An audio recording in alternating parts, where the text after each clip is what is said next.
From the station putting the news back in the morning, this is 10 News Early Morning. Hillsborough detectives are investigating if a sister could face charges for a deadly mistake after she left her 2-year-old half-brother in a hot SUV for 5 hours. A jewelry company is accused of promoting a culture of sexual harassment and discrimination against its female employees. And President Trump gave his first primetime address to Congress, laying out his legislative plans. Good morning and welcome to 10 News Early Morning. I'm Hillary Zala. Let's get a look at 10 weather with meteorologist Ashley Beatty. And Ashley, it is March 1st, and for Florida, that means we are getting hot out there. That means warm and humid, and that's exactly what we've got out there this morning. And of course, when we get warm, humid, and overnight combined, then we get some fog, and that's what we're seeing out there this morning. So do be aware of some lower visibilities through the next couple of hours before that starts to burn off. Now, coming up in just a few minutes, we do have some pretty pleasant changes for your weekend forecast on the way. I'll take a look at what we can expect in terms of those numbers, and when that heat and humidity come right back into play, I'll have that for you coming up in about 10 minutes. A Brandon family is facing the ultimate heartbreak. A 2-year-old boy is dead after being left in a hot car. Their 21-year-old daughter is the one who forgot the little boy and could face charges. Investigators say Fiorella Silvatello went into work at a daycare in Oak Park Shopping Center in Brandon, leaving her half-brother Jacob in the hot car, and didn't discover what she did until more than 5 hours later. What's even worse, 10 News reporter Kendra Conlon found there's a sign on the daycare window warning parents, in this case a worker, look before you lock, never leave a child alone in a car. But it wasn't enough to save Jacob. 21-year-old Fiorella Silvatello returns home with her parents, her head covered with a jacket after a devastating day. Investigators say her mistake cost her 2-year-old brother his life. It's gut-wrenching, it's physically debilitating. Detectives questioned her for hours and say while she went into work at BFF Kids Tuesday morning to care for other children, she left. Kendra spoke with a daycare worker who says their hearts go out to the family as well. No word from the sheriff's office if charges will be filed. When we hear about tragedies like this one, so many people ask, how could this happen? How could someone forget their child in the back seat? A few months ago, we spoke with a professor at USF who's a leading expert on what's known as forgotten baby syndrome. One memory system, which is our habit memory system, in a sense hijacks our awareness. And when we are driving along a route that we've taken hundreds, maybe thousands of times, such as going from home to work, this habit system just takes over our awareness.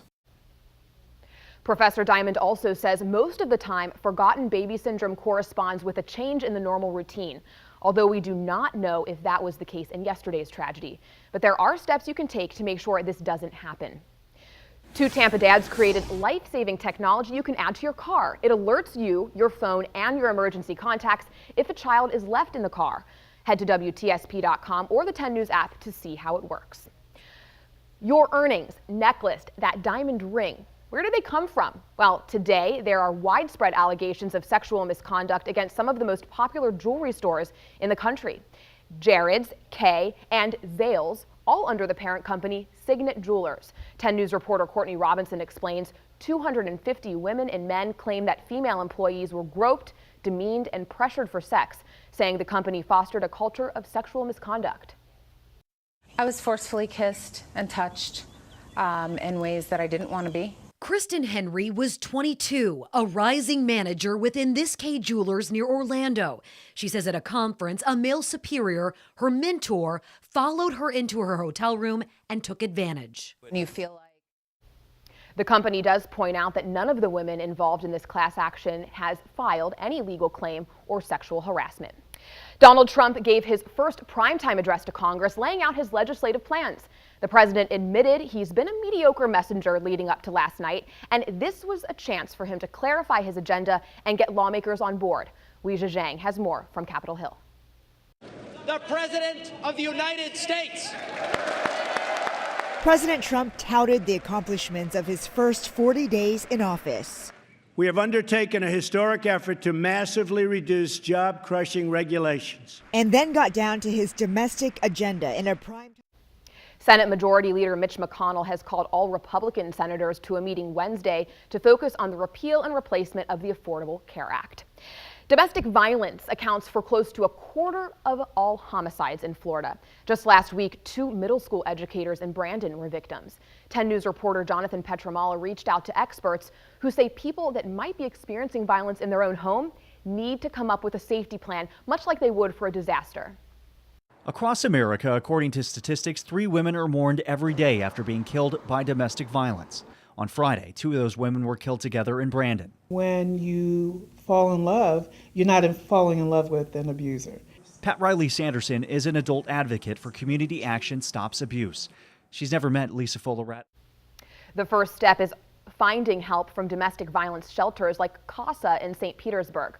We have links to those resources on WTSP.com and our free 10 News app. Coming up, a dangerous walk in the dark. Parents say their kids need a bus to school, but the district says no. The debate straight ahead. 10 News and the Tampa Bay Lightning have teamed up to put you in the stands to see the Lightning New York Rangers game on Monday, March 6th. All this week, make sure you watch 10 News at 11 for your chance to win 2 lower level tickets, as well as a post-game meet and greet session.